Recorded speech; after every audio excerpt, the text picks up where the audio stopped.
Hello and welcome to the 100 Points in 30 Days Summit, where we address individuals who need to add 100 points on their credit score in 30 days or improve their business credit score in 30 days. I've rounded up several of the top professionals in the niche of personal and business credit education and finance to help with this issue. My name is Emmanuel Michael. I'm a former radio host of a top entrepreneur show in Mississippi, Texas, and Tennessee. And today we're here with a gentleman all the way from Montgomery, Alabama, who has been educating clients in the area of personal credit. He is the author of the 4 Don'ts When Working on Your Credit. He holds an MBA in finance. He is a licensed realtor in the state of Alabama. He is also the CEO of Clean Slate Credit. He has helped countless individuals generate a substantial income due to the following his advice. He knows 100% of what it takes to get your personal and business finances in order. He loves to have fun. He has a passion for helping people. And more importantly, he wants to help you. So help me welcome to the 100 Points in 30 Days Summit, Mr. Will Frazier. Mr. Frazier, how you doing today, sir? I'm doing pretty good, Emmanuel. How about you? Man, I'm fantastic. So we're just excited about some of the accolades you have, some of the things you've been doing for the citizens of Alabama and across the country. So just tell a little bit about how you got started in credit, helping individuals with credit restoration. Okay, sure. So basically, I moved out here to Alabama from New Orleans, and during my time here, I've had several different jobs. But when I got to the point where I started working for Wells Fargo, while I was there, I had issues with my credit myself, and it was a lot of people that would come to the bank and try to get approved for loans, credit cards, car loans, and they couldn't get approved, and they really didn't know what it was that they needed to do to fix their problems. Now, while I was out here in Montgomery, I was going to school at ASU, learning business. So I was trying to, figure out some things about starting my own business. I just never knew what it was going to be. But once I saw that need, that's when I, figured that, maybe this could be something that I could do.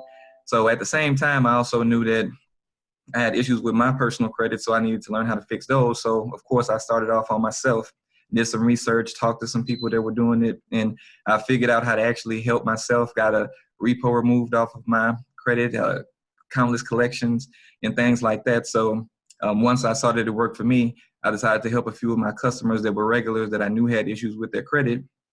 And after seeing that I was successful in helping them, I ended up leaving Wells Fargo and starting the business full time, and and helping people with their credit from there. But that's pretty much how I got started in what I do. Great. So your personal experience is why you saw a need to want to help other people. Exactly. And of course, I could relate to them because I was going through the same issues. I had lost a car, got totaled out, and I wasn't able to get a new car. I ended up having to be one of those people that have to go to a buy here, pay here kind of place. And I was paying, far too much for a car. Like, the guy told me 0% interest, but I ended up paying probably more than 25% interest on a car, making payments to him. Wow. And of course, that was a lot of extra money coming out of my pocket. And, nobody really wants to be in that position. So it had me in a position where I can understand others in that same situation. And of course, I wanted to help myself. And I knew it was plenty of people with the same thing going on. So I wanted to help them too. Great. Now, what are some of the main challenges that you find when helping individuals with their credit? What's one of the things that come across your desk all the time that you see with most, like say 80% of your clients? Most of them is probably medical collections or whatnot. I see that on pretty much everybody's credit report. Usually that's the main problem, and a lot of people other than medical collections will probably have issues with maybe student loans, being behind on those being in default. But I would probably say the main thing is the medical collections that cause a lot of problems for people. Let's talk about that. Let's talk about those medical collections. Are you able to help people that have those medical collections on their credit report? And if so, how do you actually do that? Well, I can say that I have been able to help a lot of people with medical collections. Like I said, it is the number one thing that comes, so you got to know how to deal with it, right? But basically, I have helped people with the removal of a lot of medical collections from those third-party debt collectors. Most people come to me thinking that they could just pay it, or they paid it before and thinking it was going to come off their credit report, but they didn't know that just because you pay something, that doesn't mean that they're going to remove it. And in a lot of instances also, I've seen where the third-party collection company would just send the consumer a letter saying that, they're going to they're going to remove it from the credit report, and they're also going to not try to collect the debt from them anymore. So, they end up, not having to pay the collection company any money for that debt as well. And, that's not always the case, but in a lot of cases that has happened. And I have seen a high success rate with my customers in the past as far as helping them with those medical collections. Wow. Wow. That's amazing. Yeah. I've seen a lot of people have problems with medical bills. It's amazing because the medicine is high for people. Definitely a lot of our seniors and our elders, they get in a situation, or the biggest thing that I've seen is people who have insurance and they're waiting on the insurance. They either in a car accident or they got insurance. They waiting on insurance to make a payment on it, and the insurance doesn't cover the whole balance or amount, and the remaining balance ends up on the person's credit report. I'm sure you Right. ran into that as well. Yeah, I have. It's a lot of different scenarios that I've seen that actually cause the medical bills to get on the credit report. A lot of times people, they don't even see them coming, because I've had some situations where a person went to the doctor. The doctor, they went through their insurance, told them that everything that they're about to do should be covered. And then at the end of the day, they still end up getting bills in the mail, and they're like, what is this? I thought everything was covered. And sometimes it could be because the doctor has done something extra during the time that you were there during the procedure, if it's a surgery or something like that. And, they didn't know that they were going to have to do it and it wasn't covered. Or it could be a situation where, just coding something wrong in the system leaves it being something that's uncovered from your insurance. So then it ends up being a bill that you have to pay because, somebody made a mistake. Right, right. Now, what do you say about clients that say, credit repair, I've heard it, I can do this myself. People who try to do it themselves and they run into some stumbling blocks, then they say, well, I'm going to call Will at his company and see what he can do. What advice would you give the people to say that they, number one, can do it themselves, and two, people that have gone through maybe a competitor's company, didn't have the results that they were looking for, or they tried it themselves off letters or something they got offline and it wasn't successful? Do you actually work with those type of clients who've already previously gone through a service or tried it themselves? Yes, I do. And to answer your first question, you can do it yourself. The laws, the consumer protection laws, they are out there so that consumers can be able to protect themselves and use those in order to get good results. But the thing is, most consumers, when they try to work on it themselves, they don't use those laws that are there. Because, of course, most of them don't really want to, go read through all of those laws because there's several of them and they're not a short read. So, they'll just find something online, like you said, print out a template from the internet, use something that somebody else has already used. Those 609 letters are real popular from what I hear. And, you can, when you do it that way, or if you do disputes online, people don't know that they're forfeiting some of those rights that they have under those laws. So, it's just basically about knowing what ammo you have. And if you're not using the ammo that you have properly, then you're not going to get the best results. And, you can also defend yourself in court, without using a lawyer.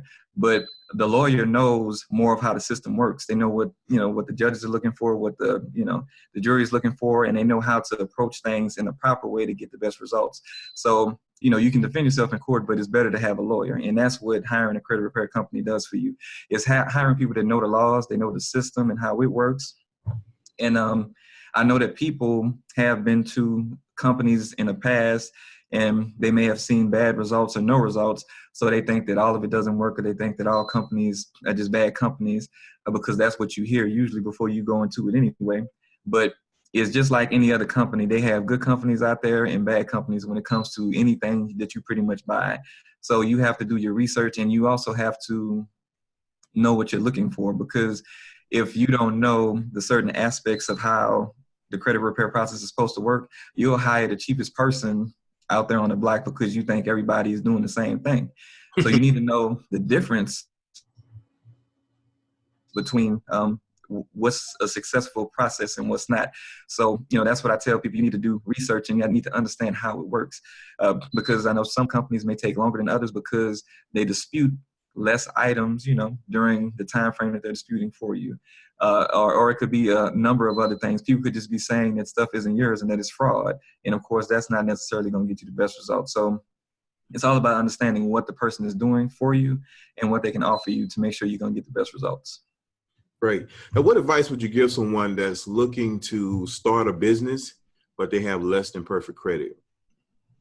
Okay, so if you have less than perfect credit, of course, I would advise that you start doing something to work on improving your credit. Getting a credit card if you don't have one, starting to work on the negative items that are on your credit report. You have to do something to get your credit intact because your credit can affect you in a lot of different ways that you may not know.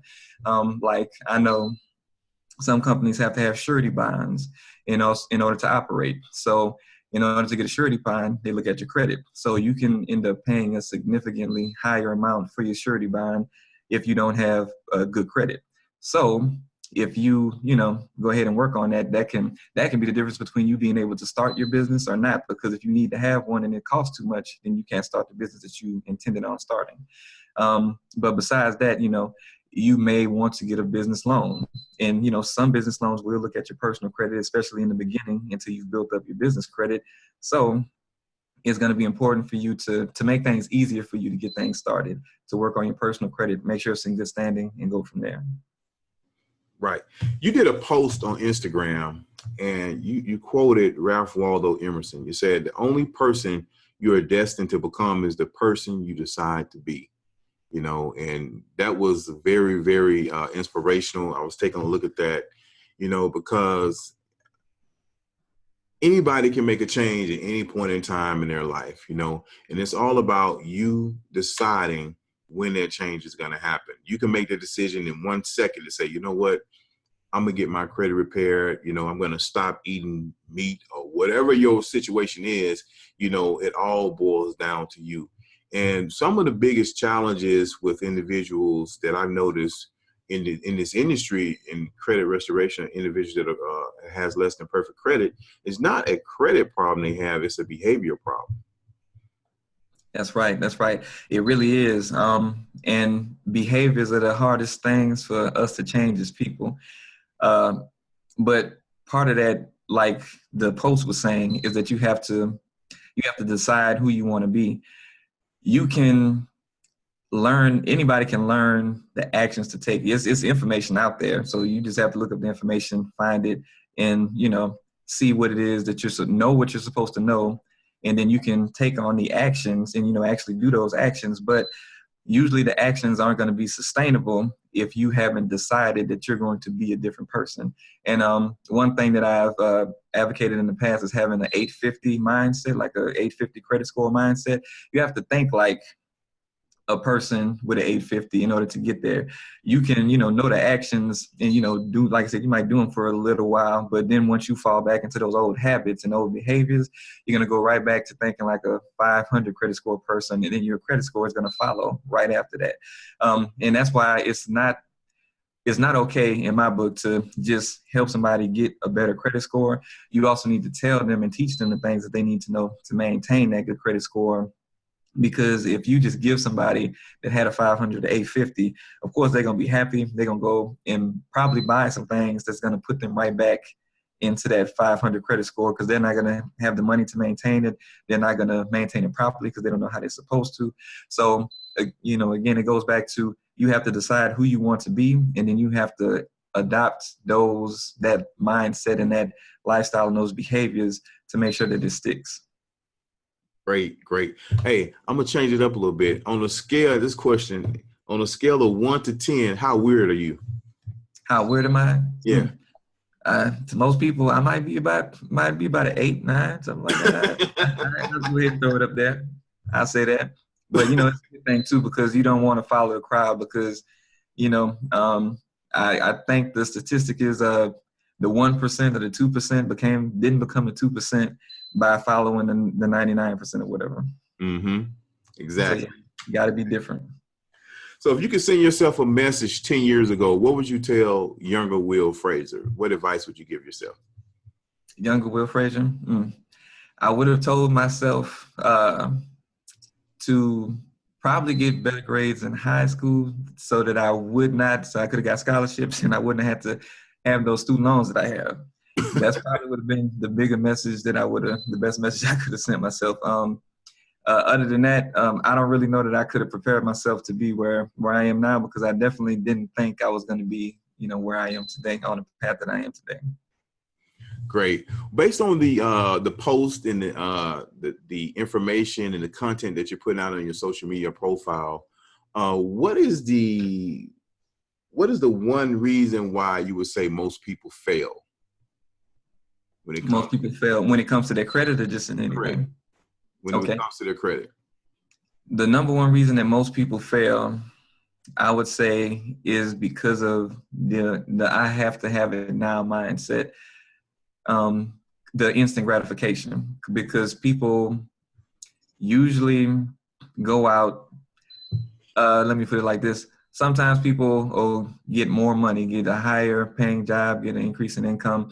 And because they see that extra money there, they'll go and spend that extra money. Like, they'll be like, I can afford a better car. I can afford to pay this, pay that. And they go out and usually get stuff on credit, and not being aware that what they're slowly doing is killing their cash flow, the free money coming into their households, or whatever it may be. And as they slowly continue to do that, it starts to, get to the point where you are living at your means. You only have enough money to pay for all of your bills. So you may have some nice things, but as soon as one thing goes wrong, they let you go on your job, you get hurt, and then you can't go to work, something like that. Then all of your finances go into ruin, because you still have all those bills, but you don't have the income to pay for them. And usually, like I said, people use credit to get the things that they want to have now. And then they, like I said, they overextend their expenses compared to their income. And then, they just one mistake away from financial ruin. And that's what I see. That's what I think. Man, it's like a catch-22 in it. It's like, hey, damn you do, damn you don't, pretty much. Right. And that kind of leads into I got two more questions for you. That kind of leads into my next question. Let's say another person seems to have an opposite view of you. They may say that cash is king and you don't really need credit. How would you respond to that? Yeah. So cash used to be king. It's not really in this day and time, because you can probably get by using cash and you'll not pay, any interest on stuff. So you'll feel like you're saving money. And in most cases, you can't save money that way. But the thing is, the world that we're in today thrives off of credit. You can go and get car insurance and they look at your credit. So car insurance is something that you have to have, and it can be increased because you have bad credit. And basically, not building up your credit will give you, pretty much no score or a bad score. So it doesn't help you to not use credit. And, when you try to apply for jobs, they look at your credit as well.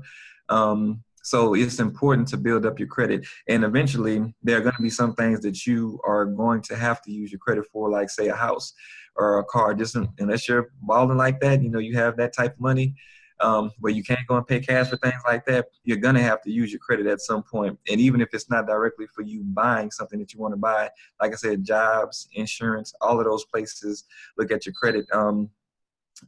People, when you get utilities, if you go buy a cell phone, you can have a higher deposit because of that. So it affects you in all types of other ways. So it's important to make sure that you do pay attention to that, because credit is the new king. Gotcha. Now, our big question of the day, the title of our summit. Okay, if you had a new client that needed to add 100 point or increase their credit score by 100 points in 30 days, what steps would you advise them to take in order to achieve that goal? Okay, well, when it comes to that, first I have to always tell people that it's not a guarantee, because that's a lot of points in a short period of time, but I have seen it happen. And when it does happen, usually it'll be a situation, it depends on the person's situation. So if you don't have any credit cards on your credit report, I've seen where a person just getting a credit card was enough to get them up that many points. And of course, they didn't have a whole bunch of other negative stuff on there. But, that in their situation, that was able to get them there, just getting a credit card. Other than that, if you have a lot of negative items on your credit report, getting those negative items removed off of your credit report. And of course, that's not something that you are guaranteed to do in 30 days either. But I've seen a person get a lot of negatives removed off of their credit report in 30 days. And in that happening, their credit score increased a little bit more than 100 points because of, all of those negatives being removed. And they already had enough good stuff on their credit report, like they already had credit cards and stuff like that, showing a good history. So it depends on your situation, but it's a matter of balance, between negatives and positives on your credit report. So you have to have both in order to improve your credit. So the best way to get close to 100, if not 100, is to either work on getting the negatives off or to work on getting some good credit on your credit report by means of credit cards, because loans won't help you score as much as a credit card would. Gotcha. So basically, you're saying that it depends on depends on the person's situation. So would it matter if have you seen a difference where it would matter if a person starts out with a 620 and they go to 720, or they start out with a 550 and they go to a 650? Do you see where it would be a difference in what a starting point is for the person? Yes, I do believe that the starting point makes a good difference. From what I've seen, usually it'll be a person going from somewhere, I would say probably around the fives or maybe no credit score, and then seeing 100-point jump to the 600s, somewhere around there. That's where I would mostly see it happen. I can't say that I've seen a person that's already in the mid sixes or something like that go up to like if they had 650 go to 750. Haven't seen nothing like that, but I have seen people go from lower scores jumping up 100 or so points to the 600s. Mm-hmm. Mm-hmm. Good. Well, hopefully, man, we can circle back around and you can give us, a day one, a day two, or week one, week two on the steps that you have the person take in order to increase their credit score by 100 points in 30 days. Oh, sure. I'd love to do that. It'd be my pleasure. Great, man. Hey, man, I appreciate it, Will. Anything else you want to basically, before we get out of here, let them know where we can find you, your websites. We said you was in Montgomery, Alabama, but give us all your social media handles so people can follow you, like your page, and get some more information from Will Frazier. Oh yeah, no problem. So all of my main information is going to be on the website. Is www.cleanslatecredit4u.com. That's the number 4 and the letter U. And you can get access to me pretty much everywhere on there. But on Instagram, the Instagram handle is Clean Slate Credit 4U. On YouTube, I have a channel. It's just Clean Slate Credit. On Facebook, you can find me, Will Frazier, MBA. And also my business page is Clean Slate Credit, of course. And that's pretty much where I post most of my content on Instagram, YouTube. I have some videos, and on Facebook. So those are the best places to connect with me. Hey, man, we appreciate your time. We appreciate you stopping by and participating in the summit. We're going to circle back around so we can get those steps out to our clients. And if they go to Clean Slate Credit for you, the number 4u.com, they can also get a copy of that book. Go ahead and tell them the name of that book again. Oh, yeah, it's the 4 don'ts when working on your credit. So basically, a little guide to give you some steps on what to do while you're trying to work on your credit. And you can get it off of my website, and I do have a link in my bio on Instagram, too, which you can get to it. Wonderful. Folks, I'm Emmanuel Michael signing off for 100pointsin30days.com. We appreciate your time today, and we look forward to giving you the information you need to get your score up 100 points. Bye for now.